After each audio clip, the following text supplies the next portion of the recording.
So, welcome to today's episode of UndocuStartup Yearly, where I share the biggest lessons that I've been learning building the #1 entrepreneurship program for undocumented students. If you're an undocumented student liaison and you want to help your undocumented students become entrepreneurs, please visit www.undocuStartup.com. Again, that is www.undocuStartup.com. Welcome to UndocuStartup by Juan Maya Hernandez. Now listen, y'all. I meant to film this last week. But I'm back. It took me 2 weeks. I took 2 weeks off. Technically, not really, but I took 2 weeks. I'm not really pushing myself too crazy. But now we're back. And into this video, I want to share with you all a few lessons that I learned from the previous year. So lesson number 1 is that you always need more clients than you think.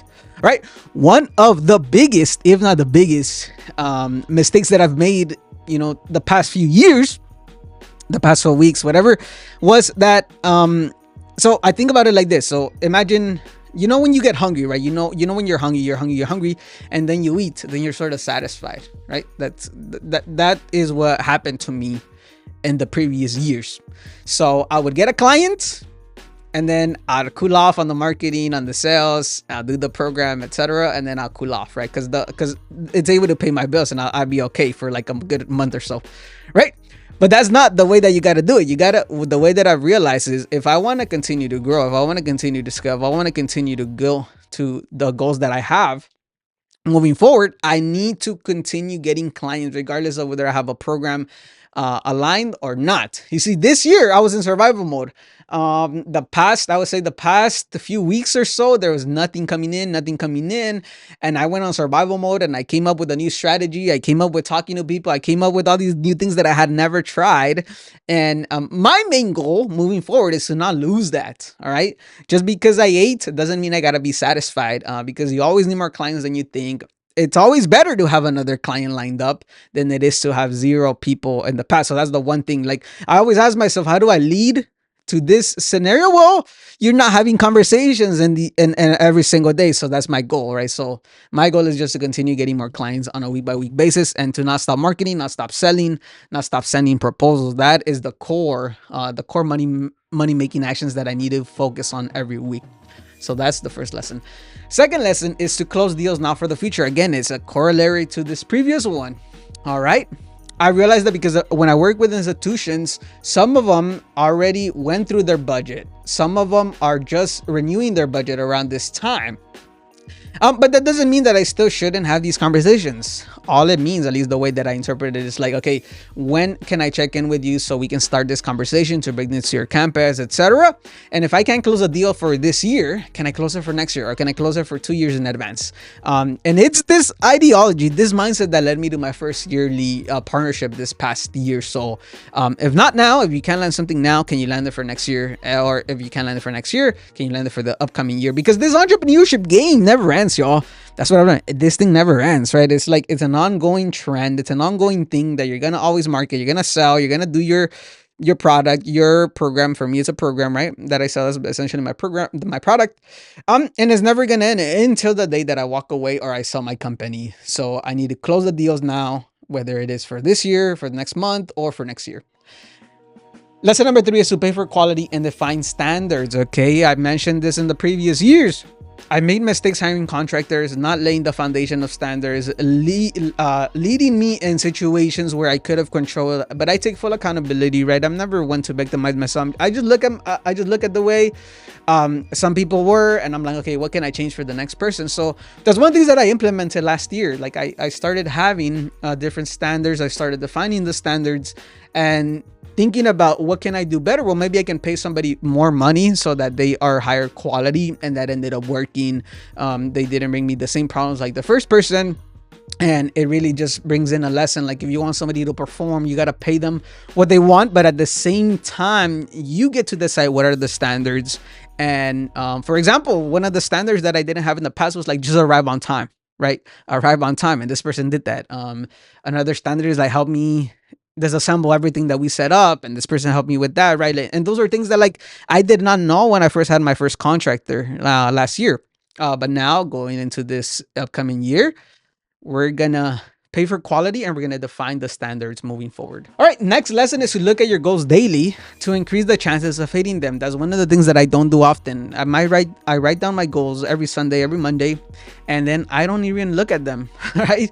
But there was one week that I did look at my goals every single day, or at least every other day, and I had 20% more.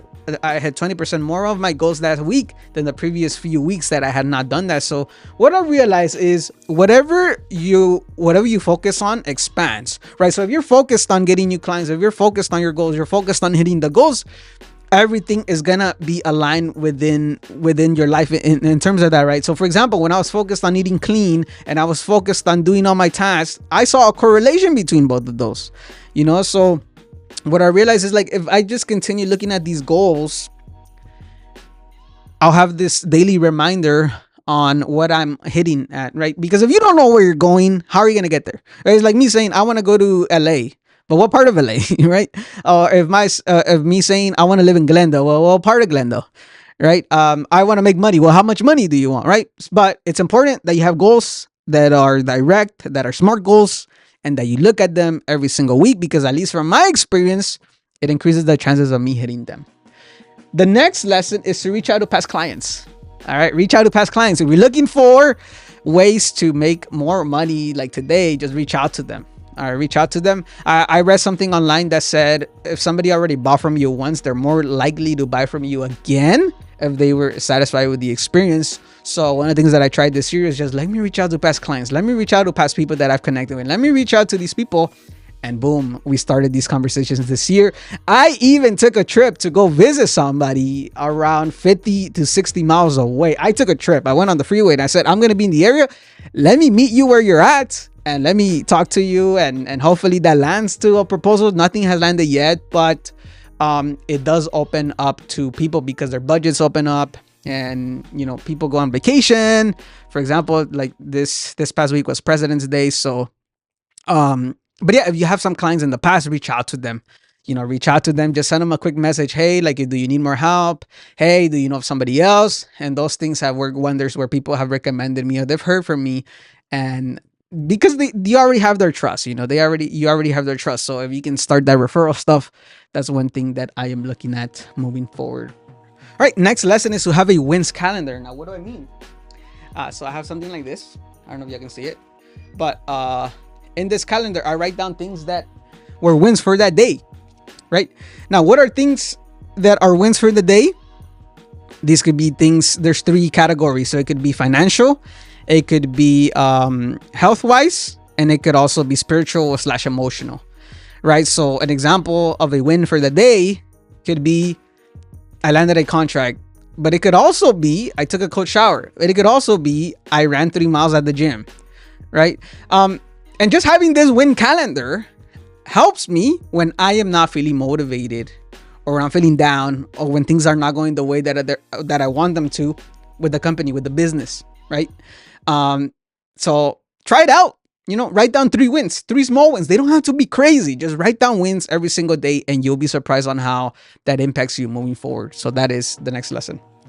Next lesson is to experiment with ways to find clients and reduce the time it takes to talk to somebody. I told y'all that I've tried cold emailing, and now I tried cold calls in the previous year.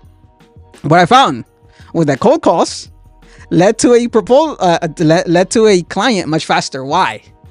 Because I reduced the time that it took for me to connect with somebody. Instead of them booking me on my calendar, instead of them joining a Zoom meeting, which there's a lot of other friction points some people might forget, I could just call them, right? And every single new check-in that I had, it was just through call. I was just like, I'm gonna call. And we had it on the calendar, right? So that came from just experimenting between cold calling a client and cold emailing a client. And that's what I'm learning, right? So now the strategy moving forward is let's pick one of these 2 and continue scaling that. How can we make it better? How can we reach out to potential clients, right? Again, if you can just reduce the time it takes to talk to somebody, especially for your clients, at least for me, that's going to be probably the fastest way for you to get a new lead, a new proposal, etc. So continue experimenting with that. And this upcoming year, I'm experimenting with 2 new ways to try to see if that's going to lead me to clients with my goals and everything moving forward. Now, the next lesson is more around pricing. All right. So if you have a specific offer, a specific product, try to have three different options that you want the people to see. So here's the thing. When I started cold calling people, they told me, send me more information via email, send me an email, and then we could check in about it. And they wanted to know about the pricing, etc. But there was no other details that they gave me. So I had the option to just send them one proposal. But what I started doing now, and the ones that the conversations are leading towards a new partnership, is that I gave them three different options, right? I gave them a really cheap option, a middle option, and then a really expensive option. And what I found is that more often than not, people look at the cheap option or the middle option rather than the most expensive option, because in sales and in marketing and in pricing, there's this concept of framing, right? There could be two products, one in the middle, one at the higher end, that could be priced very similar, and people might just go for the top end or the middle one, and nobody's gonna look at your cheap one. So that's something that I had control over, and I started experimenting. And what I found is that people normally go towards the middle one. And I did this when I did headshot photography too. Like, I had a bronze package, a silver package, and a premium package. And a lot of people would always do the silver one or the premium. So that's just something for y'all to think about. Hopefully you find that helpful. Next lesson is to write down all the sales objections. All right. Write down all the sales objections, so like that I know how to respond. Right. I had somebody tell me, we're already talking to somebody that does this for free. And I was like, what do I say to this? Right. I didn't know what to say, to be honest. I don't know. Or somebody tells you what makes it different from this person. Or somebody tells me we don't have enough we don't have enough students. So why would we bring a program like this to the campus? Right. And I'm just like, well, I don't know what to say. So what I'm going to do this upcoming year is like, all right, let's write down all the sales objections we have.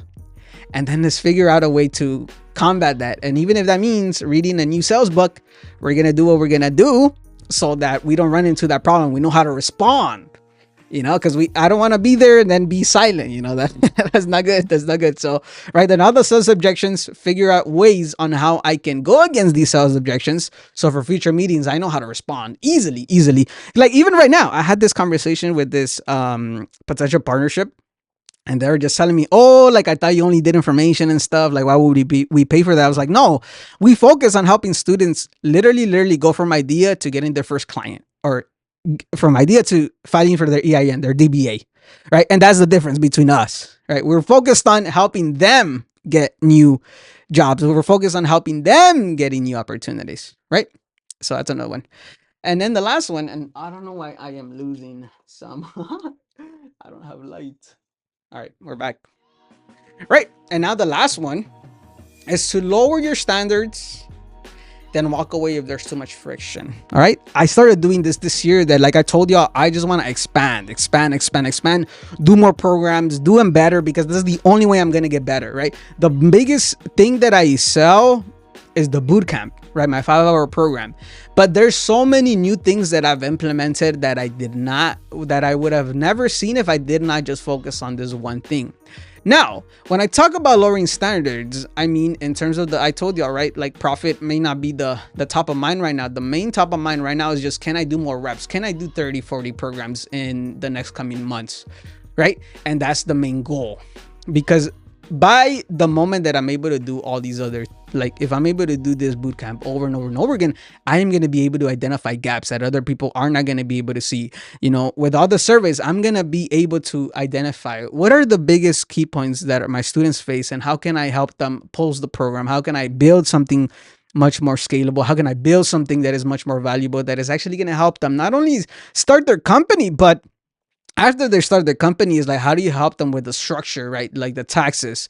How do you help them with the mentorship? How do you help them raise money? How do you help them apply for grants? How do you help them with the licenses? How do you help them hiring people? And all these other things are, they're very in line with the vision of UndocuStartup, where we got to take it one step at a time. But that doesn't mean that I'm going to lower my standards and then just do something for free. Absolutely not, because I've done that last year. I did that previous 2 years ago. Now, and again, a year is so weeks. And it didn't lead anywhere. And those people were not satisfied, etc. Some people don't cherish it. Some people don't put in the same amount of effort. I would much rather provide a program, give them a 100% money back guarantee if they're not satisfied, than doing it for free. Because I understand that I also have to hire people. I also have expenses. I also have to do all these other things. So that's the other one. All right. So let's just go over the lessons really quickly, because I mean they were pretty good lessons. Lesson number one: you always need more clients than you think. Don't stop just because you landed a client. Get the next client, and then get the next client, and then get the next client. Okay. The next lesson is to close deals now for the future. Close deals now for the future. Next lesson: pay for quality and define standards when you're hiring somebody or a contractor. Number 4: look at your goals daily to increase the chances of hitting them. Number 5 is reach out to past clients. Number 6: have a win calendar journal. So this is going to help you. At least it helps me when I'm not feeling motivated. This helps me when I'm feeling discouraged. At least I can look at my calendar and I'm like, well, I had these few wins at least. And again, they don't have to be crazy. They could literally be, I woke up today. They could literally be, I talked to my family.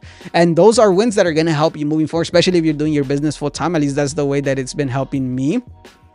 Next lesson is to experiment with ways to find clients and reduce the time it takes to talk to somebody, right? So experiment with different marketing ways, experiment with different sales strategies, experiment with different pricing strategies, and figure it. You'll get to see based on the data which one brings you the most money if you know how to sort of track that. At least that's what I've been experimenting with.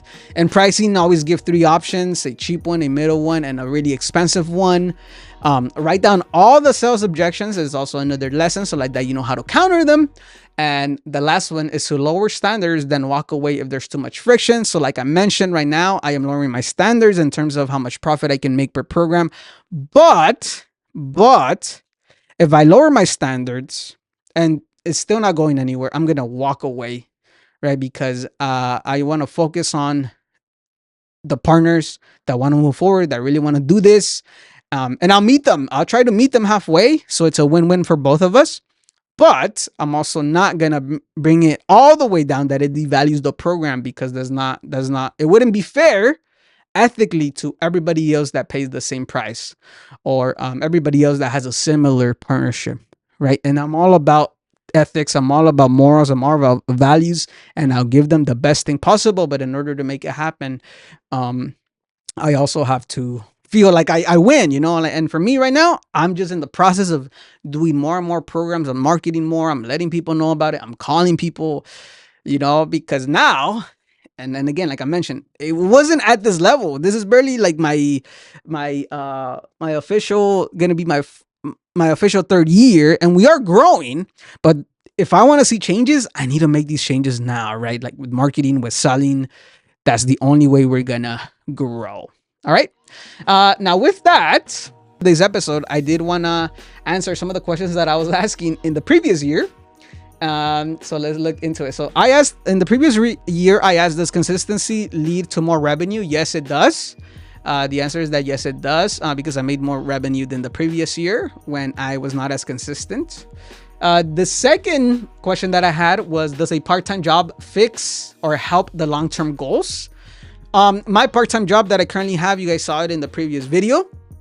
It has been helping. Maybe it doesn't cover the full all of my bills every month, but it covers majority of them, and this is gonna allow me to build that baseline, that cash flow, so like that I don't deal with the same problem next year. All right. The third question that I asked was, are people finding the brand more? And I'm like, yes, because I received easily 6 times more leads this previous year than the past year. So people are finding out, but it's also been an effort of me reaching out to these clients, these people.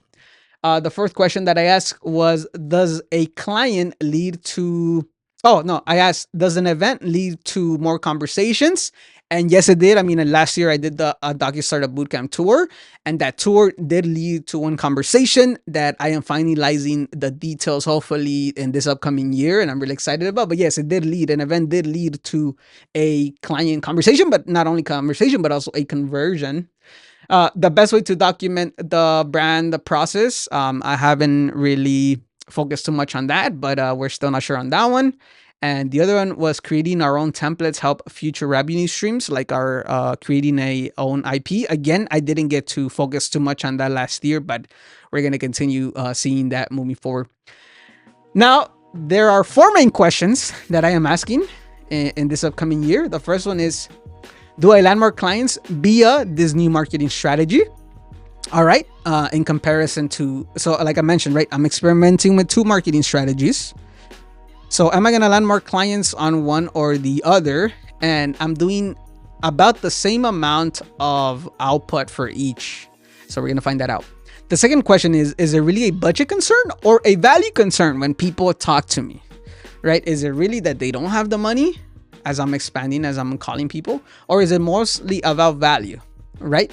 And how many people book me? I have this upcoming event that I'm gonna focus on. I can't share too much on it, but in this upcoming event, I'm gonna be able to see if it's really a budget concern. A lot of people should line up to bring this, but if it's a value concern, a lot of people will not sign up, right? So that's the way that I'm gonna track that, and I'm just gonna start marketing it at the end of this year. But we're gonna look at that. The third question that I am asking is, can I deliver my two bootcamp partnership? Can I really deliver, right? I landed a yearly one and now I landed a two bootcamp one. Can I really deliver on the promises that I made? I know I can. And I know we're gonna make it the best possible. But it's a new format. It's still the same concept. It's still the same framework. But I just want to see, like, how can I deliver? What can I improve? Because it's a mixture of going in person, mixture of going virtual. And I'm excited for all of those things. I'm really excited. And then the last one is, does a workshop lead to a boot camp? And that's one of the questions that I am asking as I am reaching out to past people that have booked me for a workshop. Just mention the boot camp, see if this would be interesting. Maybe I use it as a way to land more contracts in the future for smaller clients. But yeah, with that being said, everyone, those were the lessons.